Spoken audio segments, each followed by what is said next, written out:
Welcome everyone. I'm Michelle Gold, board chair at Holocaust Museum LA. Thank you all for joining us for a Women's History Month edition of Building Bridges.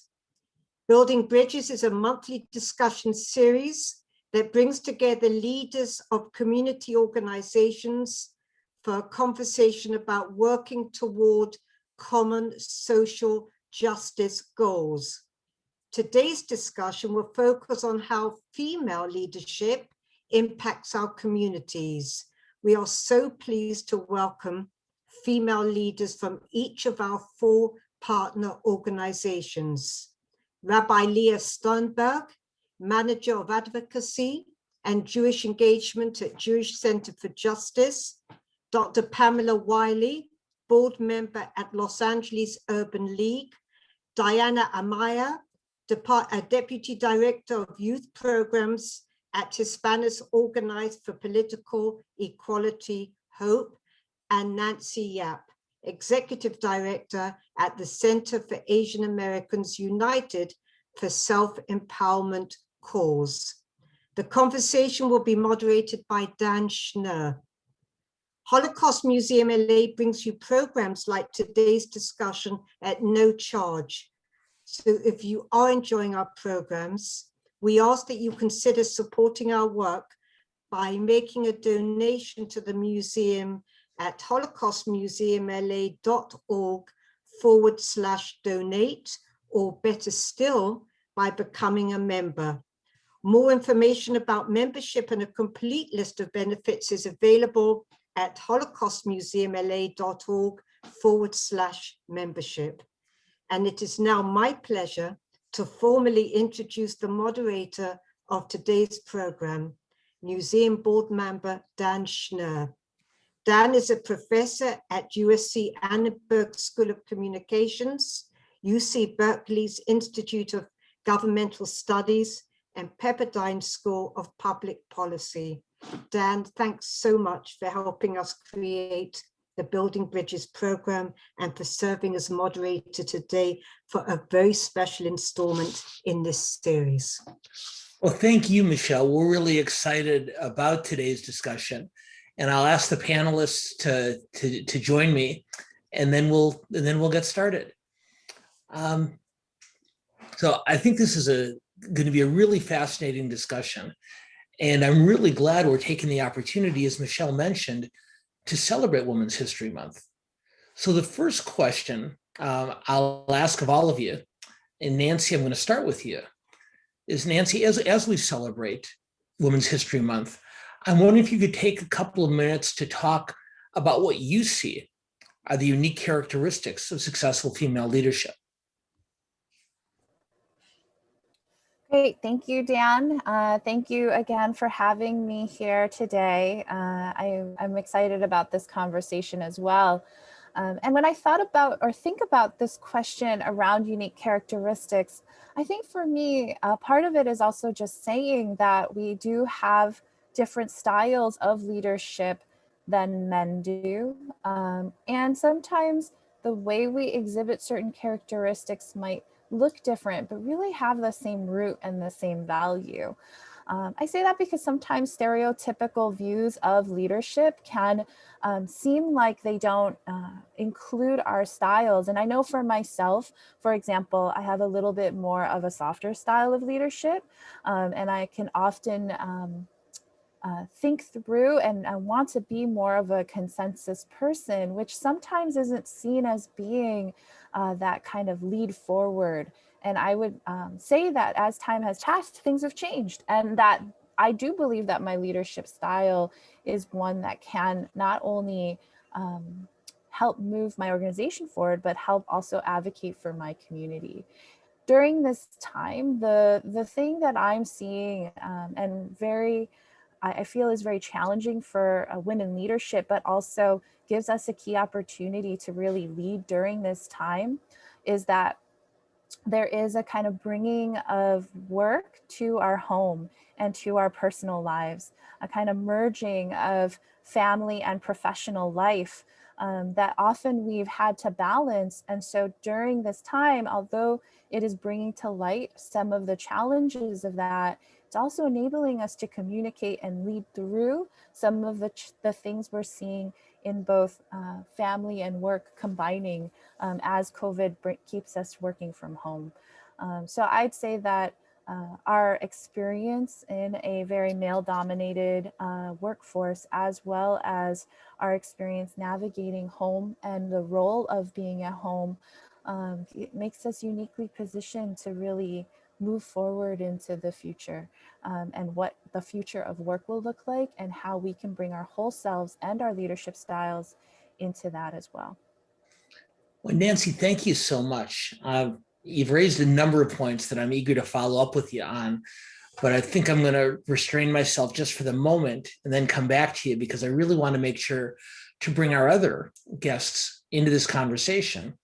And we're very, very fortunate to have with us for the first time, but certainly hopefully not the last, Dr. Pamela Wiley. And Pam, we're so thrilled to have you here. And I'm wondering if you might be able to pick up on Nancy's point and talk maybe not just about the characteristics of successful leadership, but what those characteristics empower female leaders to do. Thank you. And thank you so much for including me on this. I'm excited to be a part of this. I think with regard to our leadership style, I think it's kind of important to kind of talk about just briefly some of the traits that women are oftentimes exhibiting in the workplace. And I think there's skills that bring value also to the workplace. And so it's okay to be different, but there's a large body of evidence that documents and distinguishes our leadership qualities and our style. We're said to be nurturing, inclusive, empathetic, humble, inspirational. And the skills are referred to oftentimes as transformational leadership. And on the surface, these skills sound mushy, too soft. Oftentimes we think that it's not respected by the dominant group, and it may not be, but transformational leadership is linked to a higher level of team engagement, performance, and productivity. And so at the end of the day, the skills that we are said to possess, and of course this is not absolute, are not just feel-good behaviors, but they also increase the bottom line. And I've been giving a lot of thought to this and thinking to myself that the key, of course, is balancing it so that it's not extreme. It is what it is, but again, at the end of the day, if it brings value to the workplace, that's good, but also more importantly, it brings value into the lives of our workers. And I think sometimes as women, we may feel the need to distance ourselves from these natural instincts. And when I looked at all this, I thought about myself and my leadership style. And I've been in business for 40 years. I have staff that have stayed with me 15, 20 years. They come with a master's degree. When I started my business, I was the sister or the peer to my staff. Then later years, I became the big sister. Today, I'm more of the mother figure. But the skills that they talk about women having are exactly what I realize that I use in working with my staff. And at the end of the day, it can be fulfilling, it can be rewarding. I'm shaping the lives of diverse professionals. And so at the end of the day, I think that we bring a lot of value, and sometimes it's owning it and being okay with who we are. We're all unique. And so certainly, again, every woman doesn't have these skills, but if we do, we should feel good about it. Good. Dr. Pamela Wiley, thank you very, very much. We're so glad that you're here, and I'll be eager to come back to you and drill in a little bit deeper on some of the points you made in just a moment. But right now, I'd like to turn to Rabbi Leah Sternberg from Congregation B'nai Jeshurun, who's been gracious enough to join us today. And Leah, I guess the question I'd ask you is the kind of characteristics that Nancy and Pam talk about. They don't just spring full blown into someone, whether female or male. Where does this come from? Yeah.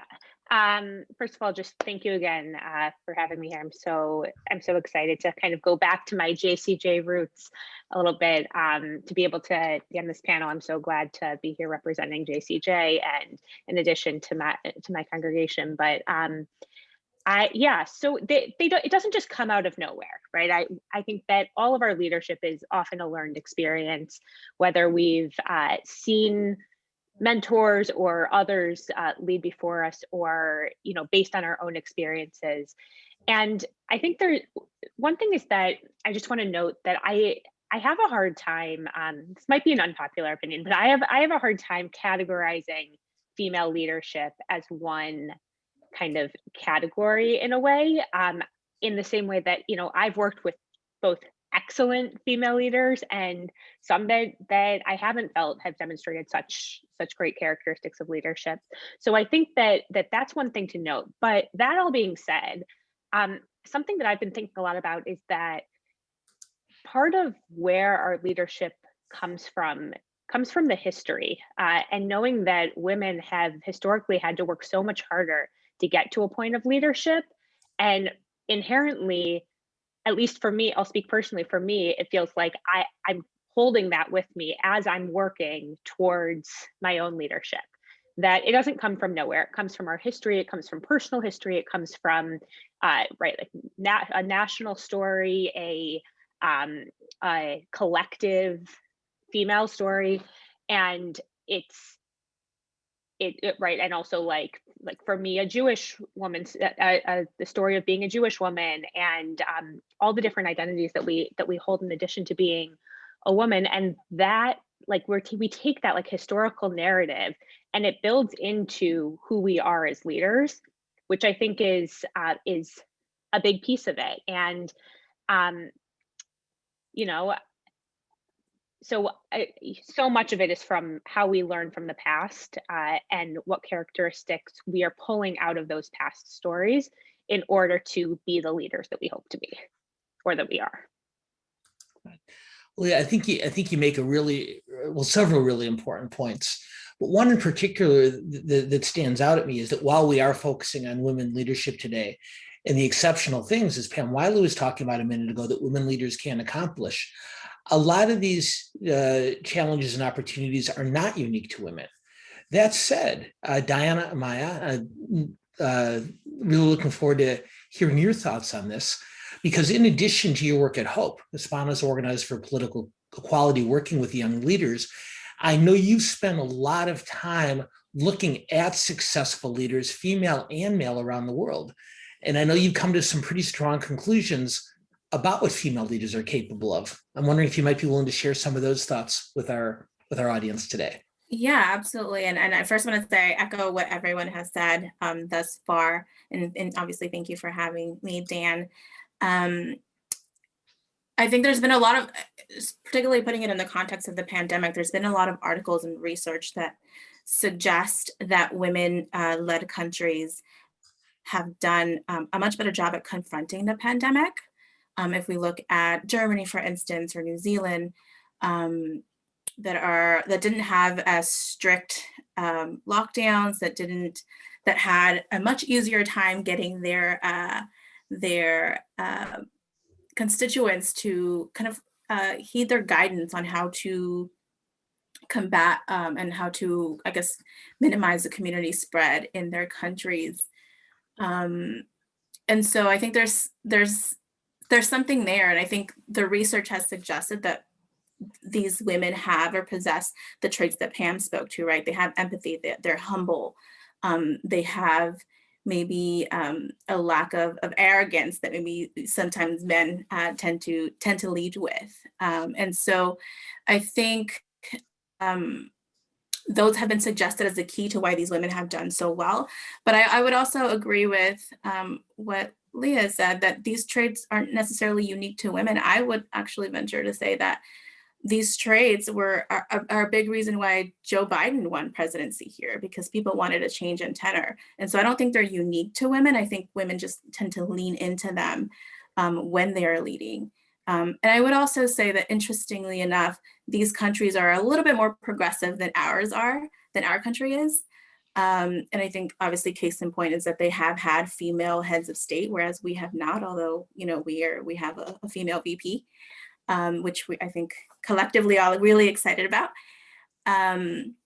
but female political leadership in our country is fairly new. I think women of color have only been able to vote for about 55 years. So there's still obviously a lot to learn, a lot of opportunity for growth there. And not to minimize women's leadership, because they played a huge role in the civil rights movement, right? I think Beyonce said it best, that the movement was led by women, but led by men, but powered by women. From Coretta Scott King to Dolores Huerta. So I would say that I'm really excited to see where women leadership goes in this country. But that the key, I think, to me is demystifying the political process for women, breaking down and deconstructing how it works, how to build power, how to build coalitions with other women of color, and how to get involved. And it can be as simple as, serving on a local border commission or helping work on campaigns. And I think that's something that it's true to who Hope is, right? Building leadership for women, both political, but also so that women are creating, so that society is creating the spaces that women need to succeed financially, and so that their families are just that much more better positioned to take care of, that women are much more better positioned to take care of their families. So Diana, you mentioned the importance of preparing leaders, and I know one of the things you do at Hope is running the young leadership programs there. And so I want to come back to you in just a second to hear your thoughts about specifically what we can do to prepare the next generation of women to become effective leaders. But before I ask you to go on that, I want to come back to Leah Sternberg, because Leah, is a rabbi, you work with a tremendous number of young people, who are still forming their own career goals and leadership goals. So wondering, from your experience, if you can talk about what we can do to prepare that next generation to become the best leaders that they can be. Yeah, I think both in terms of young people kind of going in different directions. I just want to share a very quick anecdote in terms of, as I was learning to be a rabbi, essentially, as I was being trained to be a rabbi, there was a really good amount of intentional emphasis on women rabbinic leadership and working to kind of break the barriers for future generations. And as somebody who's really early and young in my career, I've really reaped the benefits of that knowing that there's a whole wide range of challenges as a woman rabbi that I am not facing, that I know that my colleagues that are 10, 20 years more experienced than I am really paved the way. And I think that, but what the really important piece is that I was always taught about that, and I continue to be taught about that it's not a thing to say like, okay, this is out of my league, I don't need to worry about it because it's done with, but that either it's not a challenge for me, or it's a challenge that I now know how to deal with because other people have been there before. And I think that's to say, in terms of future leaders and young, whether it's kids, teenagers, I work a ton with teenagers, and so much of it right now that they want to hear the experiences of those that have come before them. I worked with so many teenage girls who want to hear about what the challenges are going to be when they grow up, how they can get involved, how they can be those strong voices that they see in other areas of their lives. And I think it's so much about teaching. It's kind of going back to what I was saying before, teaching where we've been, and also empowering them to be able to speak to and continue their education and use their voices and challenge us and push back and kind of embrace the generational divide as opposed to resisting the generational divide, and using all of that to help inspire them to where they're going next. So I think so much of it really is about this mentorship piece, that mentorship being the really big word of how do we not just teach, but how do we set an example? How do we use past experiences to allow new generations of female leaders to really like rise up and really use their voices. And just always, for me, that's always in the back of my mind. It's always in the back of my mind whenever I'm working with teenagers and kids, but really teenagers and college students is kind of the piece that this comes up for me most, of how can I role model, how can I mentor, and how can I make sure that they are in the process of figuring out, and I'm helping to support them figure out how they can be the best leaders they can be. I think it's such an important insight. And as all of you who've joined us today know, this is one of the central concepts that drives us here at the museum, to learn from the past in order to build for the future. And I think this intergenerational aspect that you mentioned, Leah, is critically important. Pam Wiley talked earlier about being a big sister to the young women who she mentors. I feel like when I first started teaching, I tried to be a big brother to my students, then maybe a father figure, and I'm becoming alarmed that I might be turning into a grandfather figure for them. And so but Diana, you are clearly the big sister for a lot of the young women who you work with at Hope. And I'm wondering if you'd be willing to talk a little bit about the specific challenges of preparing leaders in the Latino community, given the unique composition of this community. Yeah, absolutely.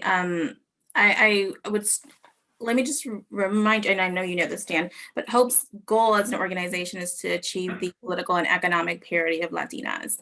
And because our community is very young, I think nationally in 2019, the median age was 30. And I think right now it's estimated that about 25% of public school children in California are Hispanic females. It was important that that mission include, the work for that mission, towards that mission, include young women. And so we have started early. We start with young women in the 11th grade. And we do a series of things with them to build kind of well-rounded leaders. So we talk about civics, we build leadership traits, we talk about going to college. I think it's only about approximately 15% of Latinas have a college degree. And so for us, that that kind of equalizer, that impetus for advancement is a college education. And so we focus a lot of our energy on that. But I would echo what Leah said, and obviously the conversation we had in preparation to this, that for Latinos, one, it's about starting young, and it's about building social capital. So exposing these young women to Latina mentors who have navigated the waters before them, right? Those big sisters that you've mentioned. And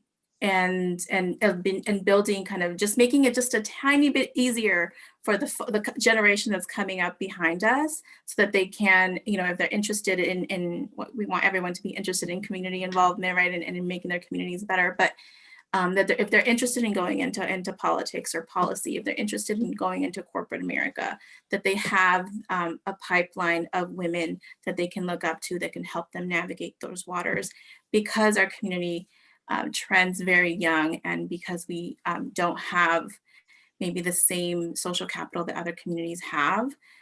That's where our work lies with Hope. And we've seen some great successes with our alumni, both in terms of the work that they've done in their communities, from advocating locally for financial literacy curriculum to ethnic studies, but also in their own careers. I think from our inaugural class, one of the young women is currently a California legislature chief of staff for a state assemblyman, and another young lady was a national labor leader. And so we've seen those kind of great gains in our program alumni, and we're really just getting started. And I'll take a moment to brag selfishly for a minute, because the former board chair of Hope is a former student of mine, Larissa Hispanas, who does wonderful work. Oh, you didn't know that? Okay. I didn't know that, no. All right. We'll talk more later, but we got to get back to work. All right, so I want to bring Pam Wiley back into this conversation, because I know how strongly you feel, Pam, about these concepts of mentorship. And as Leah and Diana have talked about, the importance of one generation reaching out. And you talked about this earlier yourself, to help the other move forward. What I should say is, for those of you who don't know, in addition to Dr. Wiley's work as president and founder of the LA Speech and Language Therapy Center, she also founded the Wiley Center. Literally, their credo is making a difference in the lives of children. So not just talking the talk, but walking the walk. You spend a lot of time thinking about and devoting your time and effort to helping the next generation achieve their goals. I'm wondering if you'd be willing to take on this question for us also. How do we prepare these young women with such remarkable potential to realize that potential as leaders? I think that you lead by example. And so for me, mentorship is important. And I know that the young men and women that I work with are looking to me. They're looking for some kind of guidance. And so for me, it's always bringing my best. I can't ask you to be a better person than I'm willing to be. The other thing that I think is important for me is that I've had the opportunity to mentor a diverse group of people, diverse group of men and women. So I have currently in my staff and have always had a very diverse staff. So we have African-American, Japanese, Iranian, Jewish, East Indian, men, women. And so that cross-cultural experience is really important. And so again, to be able to mentor individuals, not just people that look like me, but I can mentor, influence, pour into the life of someone that now will take that back to their community. But in addition to taking the skills they've learned back to the community, they also are taking a knowledge base of other groups of people, because at the end of the day, we are more alike than we are dissimilar. We're more similar than dissimilar. And so to be able to mentor people that I know are going to be able to not just speak on behalf of, for example, African Americans, but on a broad group of people. To me, that's the most critical piece. And so I think just making sure that I am bringing my best self. Also in the workplace, I give my staff opportunities to lead. And so I am phasing out certain things that normally would require Dr. Wiley to come. No, I'm going to send someone else that's just as good to be there. And that gives them the opportunity to also get a lay of the land, understand critical thinking, know that they're working on behalf of the greater good. So it enables me to really help to influence them, but by giving them opportunities to also lead and then helping them help shape their leadership style, give them any kind of support that they may need, but also confidence to lead, help them find their voices. I think that's the other piece that's also really important. Well, I couldn't agree with you. I couldn't agree with you more. And of the several, I think, important insights that you offered, one that I hope we can come back to with all of the panelists before maybe at the end of the program today, is, Pam, I think you made a really good point about how these outreach efforts don't just take place within our own communities, but need to take place as a way of strengthening, of building bridges, as our title suggests, and strengthening ties beyond our communities. So I really do hope we have time to come back to that, because it's a really, really important point. But I want to ask Nancy Yap, because Nancy, in your role as executive director at CAUSE, Center for Asians United for Self-Empowerment, your job is to identify and guide and support these potential young leaders, young women and young men, is the other panelists have correctly mentioned. But given what you devote your time to every day, what do you see as the most important steps toward preparing that next generation for leadership? And how can each of our community's histories, sometimes marginalized, certainly underrepresented, how can our community's histories help in that preparation process?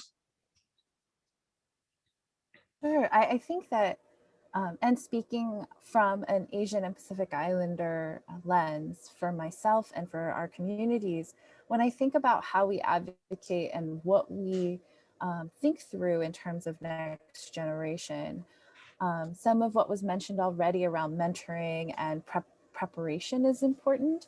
And I know CAUSE does some of that work as well. We also have programs to prepare young leaders. And I think for me, it's that recognition and identification of a problem around status quo, not including us all the time, not having us be part of those solutions, and deciding for us what solutions should look like. And for me, it's about not just modeling what leadership looks like, which I think is so important, but also advocating to be at the table or at the decision-making places when we think through what developing younger leaders look like, younger employees, how we mentor, why we mentor, that women are best situated to find solutions and create solutions for women from a perspective that we need to be at those conversations and make sure that the resources that are provided are also inclusive of lens of women to be there. So I think all that to say, we should be included in solutions. And as we identify challenges or problems, that we shouldn't be afraid of those, and naming them will help us find that. There is such a diversity amongst our communities as well that that the diversity of what solutions can look like could be different for each of our communities. And from an Asian and Pacific Islander lens, we have so many ethnicities and languages that I think that that's important to also take into consideration and just name when we don't know. I also want to kind of bring to this point around language that we're using around mentorship and family, and how sometimes as communities, that network of togetherness and looking out for one another is sometimes positioned us as negative. And I think that's interesting to me, that us being together, being able to work together and share resources, share social capital is our way of also gaining access to resources that we may not have access to. We don't have those same networks. And so how do we really think through these relationships we have with community and with one another and really be proud of those connections so that they can be a source of power for us as well, versus, I think, feeling unsure if we're looking like we're playing favorites, when really I'm mentoring folks who not just look like me, but also have experienced some similar challenges as I have.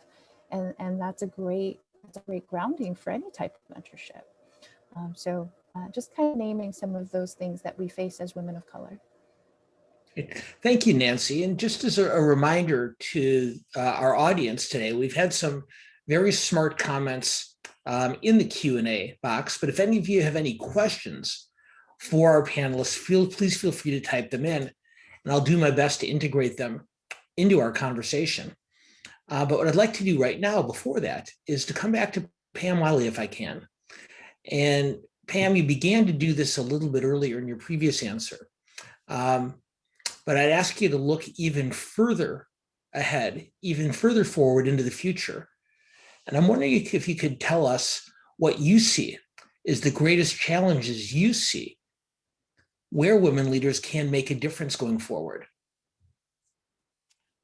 I think one of the challenges that we face is getting more of us in positions of power, so the C-suite, on boards, more of us in government, the local, state, and national level.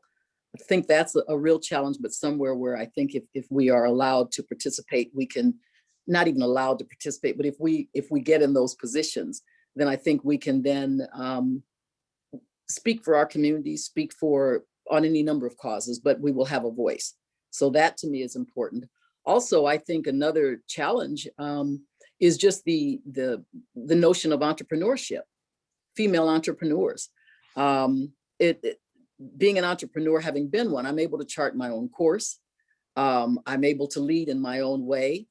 And at the end of the day, you know, you're strengthening communities, you're strengthening people in communities. It's very fulfilling. But at the end of the day, you have your own voice and you're charting your own course. So I'd like to see more female entrepreneurs also. Really, really important point. We've spent a lot of time talking about the public square, but of course, providing female leaders with the tools to succeed in the private sector as business owners, as entrepreneurs is critically important. Diana, speaking of the workplace, one of the real challenges for female leaders is how much the workplace has changed. The dynamic in the workplace, what is considered acceptable and unacceptable behavior in the workplace has changed. Would you be willing to talk maybe for a couple of minutes about how those changes in the workplace, in offices, in other places of employment have impacted the way women can work together and how that affects challenges going forward? Yeah, absolutely. I'm be happy to. I think I agree. There's been a dramatic shift in the workplace, in labor laws, but also in our culture as well. And so I think all of these things combined have made it easier for women to make alliances and work together to push back on some norms, maybe, looking most recently at the Me Too movement, for instance. There's been some changes in what is acceptable in the workplace now versus maybe what some women had to put up with before. We've seen a resurgence in the conversation around paid family leave, for instance, right? And in making sure that there are opportunities for women to excel, and that being a big part of the conversation in the workplace. And so I've seen in my own personal life, women coalescing with each other and having conversations about, what is a fair pay, right? How much money should they be, asking for? How much money your coworker makes versus how much money you make, and kind of doing this kind of behind the scenes conversations with each other so that they can build equity in their own personal workplaces. And I think we saw that translate into the public sector with, laws in California about no longer asking about paid salary history because it was deemed as detrimental to women and to people of color. And so I think there's a lot of work that has been done by women to make sure that the workplace is giving women their due. But obviously, there's still a lot of work to be done. Pay equity is still a big issue. Well, there's certainly still a great deal of work to be done. But Nancy, I'm going to ask, see if we can go back to something we talked about earlier, which is the whole generational aspect of this conversation. So are there lessons that we can learn from the past that can help us move forward to take on the challenges in the future? Yes, I think even this tone of mentorship and the value of mentorship, but also candor. I think there's so many things for us to learn from different generations and women who've been in the workforce prior to us. But one thing I also think is really important for us to have discussions around with each other is also recognizing that the generation of women in the workforce a little bit before us had to face very different challenges. It was a very different, very openly male-dominated workforce. And there may have been compromises made that have paved the way for the work we do now. I'm thinking of it actually very micro and macro, right? Like I think about our communities. The API community is predominant or has a lot of immigrant families, and just thinking about what women sacrificed in order for us to have what we have here. I just think about what my mom had to sacrifice in order for me to have the education that I have and what I am able to do. But if I think about that in the context of how she advocated for herself, it's not about criticizing her for that, but really recognizing that she was navigating a system to make sure that we had the best that we could have. And looking at that moving forward is how can we really celebrate those that have paved the way for us and maybe don't get recognition for that, and really be mindful that they had to navigate a space that now looks a little bit different for us, as I think Diana has also been helpful, been amazing to point out. So To me, it's that intergenerational conversation, and really recognizing it's not only folks with titles, only folks that look like senior level leaders. It's our moms, our aunties, our grandparents who've really paved the way for us to lead the way that we do. And they had to do it sometimes through a lot of challenges and difficulties. Well, thank you, Nancy. And Leah, it seems to me the logical follow-up question to ask, having heard your fellow panelists on this topic about the future, is these challenges aren't easy. They're achievable, but they're not easy. So how do you advise a young woman or a young person of any gender? How do you advise a young leader on how to take on challenges that seem so difficult to overcome? Yeah, it's right. Throughout this whole conversation, it's very clear there's none of this feels so easy, right? We wouldn't be having this conversation if it was really easy for women to lead in the way that men lead, or for there to even be a conversation about how to improve female leadership or progress female leadership.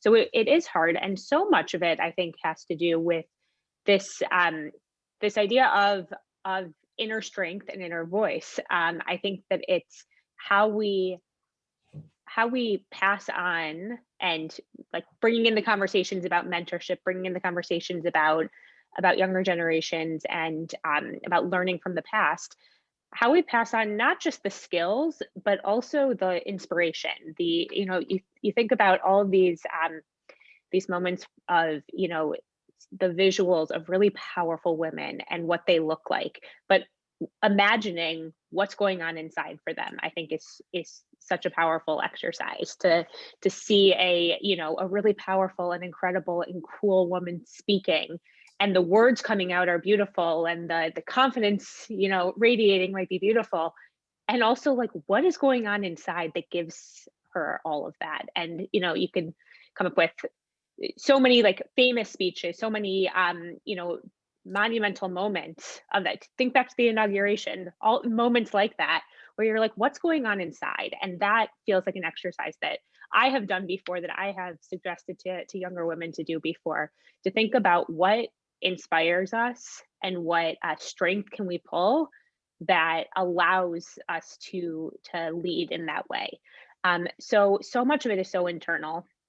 And I think this idea of mentorship, of encouraging one another, contributes to it so much. Both mentorship from those that are more experienced, and also friendship, colleagues, collaboration from other women who are in similar places, I think is so important. So it's both internal and external, but that idea of kind of motivation and finding that strength feels really important.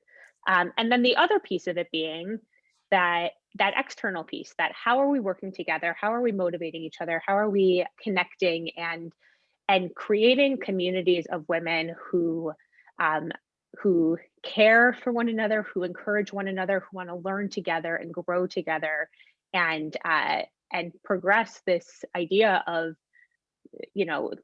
leading and moving on to the next stage of our careers, of our lives, and how important that collaboration is within your community and across communities. And so that's the other piece of it that I think is so important.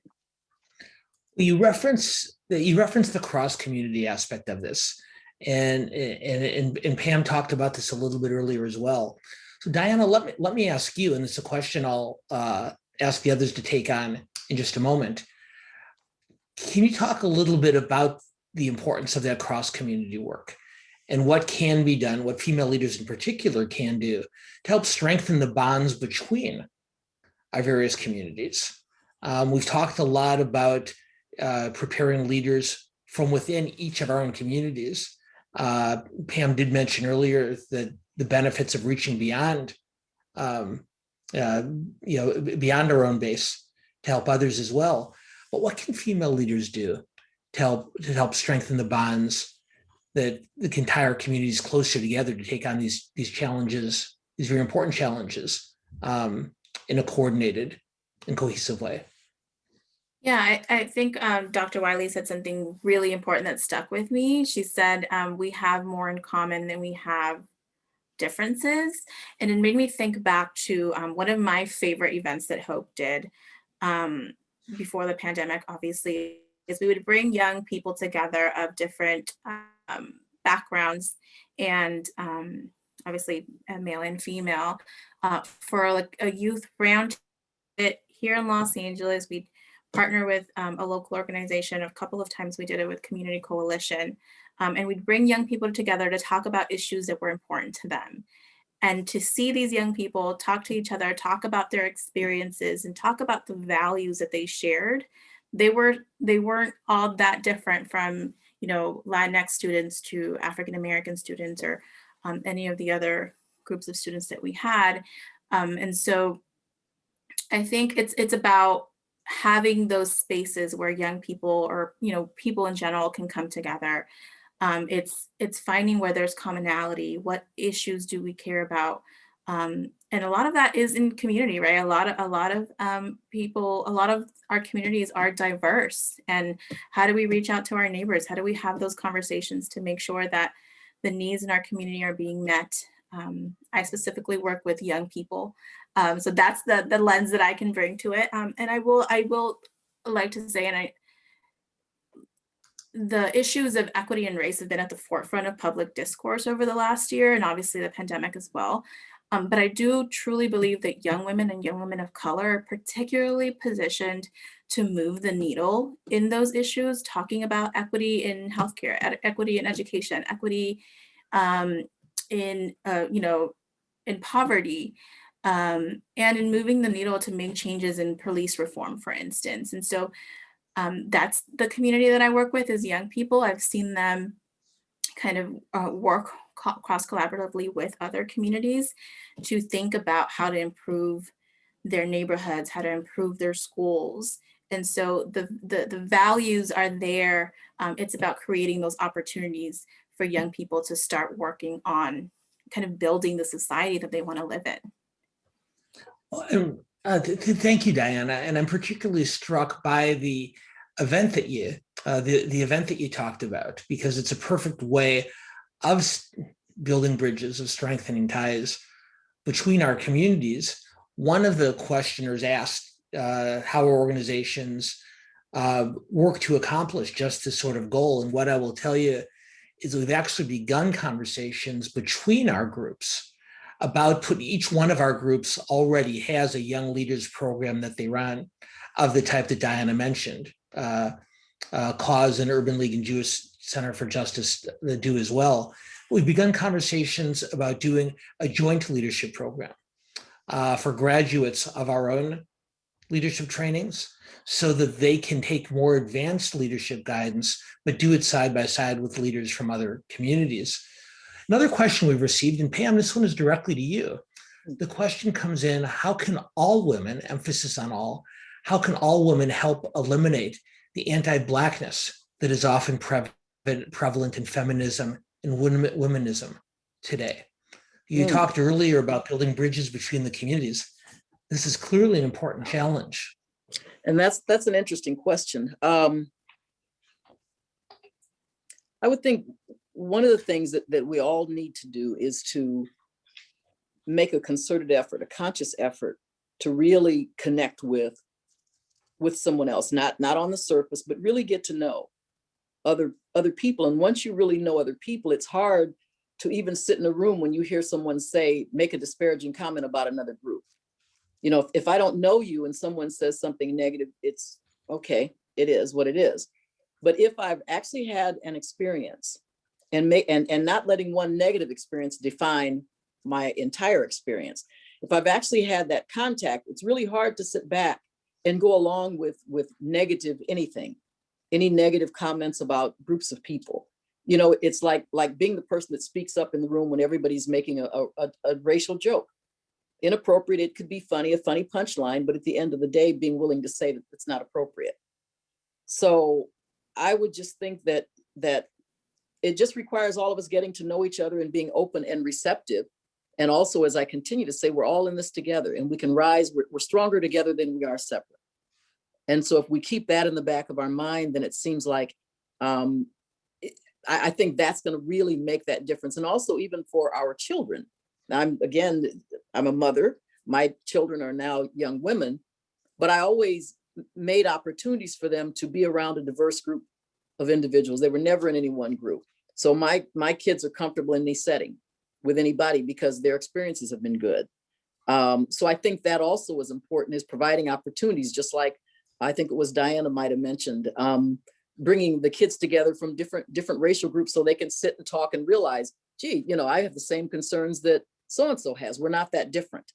So I think really making a conscious effort to create opportunities to get with other individuals that don't look like us, that don't necessarily share our values. I think that's really what we need to do. I hope that answered the question. Well, it sure did. And I think it answered it not just for the specifics of the question that was asked, but more broadly for the unique challenges of each of our communities. So thank you very, very much. Nancy, I'd like to come to you with a similar question. Given the not unique, but very timely challenge that the Asian Pacific community is facing here in California and elsewhere, I read in the LA Times this morning, as I know many of our audience members did, about the extraordinary surge in hate crimes against Californians and Americans of Asian Pacific descent, particularly during this time of pandemic. For those of us who've experienced something not identical but similar in the past, what can our communities do to be supportive of the of Asian Pacific Islanders in LA and California and elsewhere when these types of challenges have become so formidable? Sure. I mean, I think we are seeing a surge right now across the country in anti-Asian hate crimes and violence, but we're also have been seeing that uptick for a long time partly because of what was happening with COVID made it very visible. I think more and more people are willing to speak out on the experiences that they're having. And I think together, and I'm thinking a lot about what Dr. Pam shared around the relationship building, the getting to know one another, and how important that is. And I've seen that really play out too in the way communities are responding, as well as I'm seeing community organizations collaborating, but they have relationships and they've built those relationships over time. And so they're able to get together to really speak out and try to do what I think is what we're looking for, which is for our community to feel safe, and to recognize that there is anxiety and fear for our communities. I know I had also read some articles about restaurant workers in New York and how owners were starting to close earlier because their employees were being attacked and or verbally insulted on their way home from work after dark. And so just as we think as a community of what our employees might be experiencing, what our community might be experiencing, but also as communities who have experienced marginalization and or hate, how can we be there, be present, be witness to things? The thing that broke my heart was a story of a Filipino American man in New York who was riding the subway and someone actually cut his face across. And the thing he mentioned is that no one did anything. No one went to get help. And he ran out. And even when he was recounting the story, he's like, I'm not sure why I was targeted. And I'm not sure if it was a hate crime or not. Like just that strange kind of alone isolation. And so, I think that the ways we can show up for one another is really just being present. If you see someone who might be afraid, might be alone, just being able to be there and knowing that could be frightening for them is important. And I say also, because this is happening in Oakland, some conversations I'm having with organizers there, it's just how mindful they are about having difficult conversations in the community to not turn it into different races against each other. This is not about identifying other people of color as enacting violence on our community. It's about how our community is seen as othered and isolated, and so this is okay. And where are our similarities around that fear versus saying that we're attacking each other? And so they've been very mindful about their approach and collaborating across communities of color to make sure that message goes out. So even in advocacy, just being mindful how we advocate is important, so that it doesn't turn into anti-Blackness. We just can't keep feeding it, right? Like, and I think that that's an important thing to do for us as leaders, to just remember there's a lot of different ways that we can strategize. I couldn't agree with you more, Nancy. And this is a unique and unfortunate twist to an age-old problem that all of our communities have faced at different times. We're just about out of time now, but I'd like to, Rabbi Leah Sternberg, I'd like to give you the last word on this, because the question I'd ask you to wrap on is, how can our Jewish community support not just the Asian Pacific community, but the Latina community, the African American community? How can we be there for others when they face these kind of challenges and this kind of hatred? Yeah, and I think it's a really important position as a largely white community, not entirely, but largely white community in the Jewish community. And what we're doing, especially what we're doing at JCJ, and I know what so much of the Jewish community is doing, is really trying to take guidance from all of the communities that are so much more and so directly affected by this, doing a lot of listening and learning and supporting and speaking out, using our voices and using our contacts for advocacy and activism, but really primarily, and there's always so much more we can be doing, taking guidance from those that are affected, and always learning what we can do more and how we can better support. Which I think is a perfect note to end on. I can't believe we've gone through a full hour and just barely scratched the surface of so many important conversations. But we have, and while I'd like to keep going, I know that's against the rules. So what I'll do, instead of asking many, many, many more questions of each of our panelists, is instead I'll simply thank them.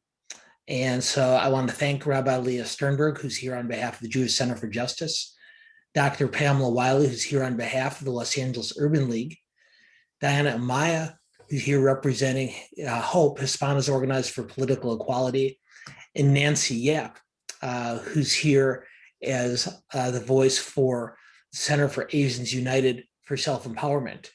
Thanks so much to the four of you, incredible leaders, not just for being with us today, but for all that you do. And please pass on our gratitude to your colleagues in each of your organizations for all of you do, not just within your own communities, but to bring our communities closer together. Thanks as well to Michelle Gold and the entire team at the museum for hosting these programs each month. Safina, Wendy, and the whole team do incredible work. You don't see them, but trust me, we would not be able to pull this off without them. And most importantly, I want to thank all of you in the audience who decided to take time out of your busy days to join us for this really, really important conversation. Thanks once again to all of you. Hope you have a wonderful day, and we'll look forward to seeing as many of you as possible in April on Wednesday the 7th for our next Building Bridges program. Thanks again.